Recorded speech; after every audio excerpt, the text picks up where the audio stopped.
Yeah, I was watching the David Packman show, and he made a common argument against conspiracy theorists that is very, very, very weak and very, very bad. Like, it's very difficult to really understand how someone who's educated and seems intelligent to make such a stupid argument.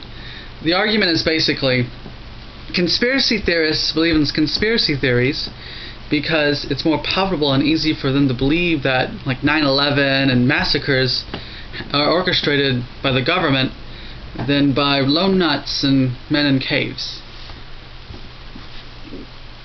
That doesn't make any sense at all.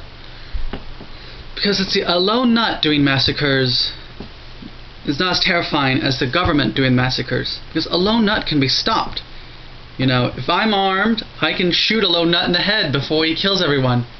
But if it's the government doing massacres, if the government was behind, like, Sandy Hook and 9/11, and then the government can theoretically do this kind of thing at any time. They could just massacre people with nothing to stop them.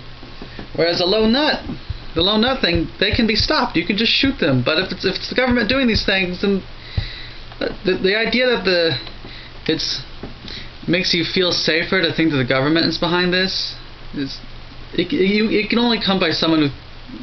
It doesn't make any sense. Please explain to me, Mr. Packman, how the idea that the government is behind 9/11 can make one feel better than the idea that it was done by terrorists. And the government is, like, way more powerful than terrorists, and the government's way more powerful than lone nuts. It seems to me a million times scarier to think that the government's behind these things than lone nuts.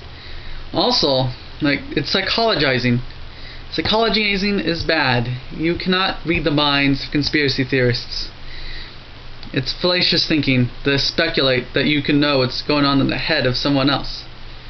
So yeah, it's a very terrible argument, and everyone should call out anyone who makes such a terrible argument immediately, because it's illogical and doesn't make any sense.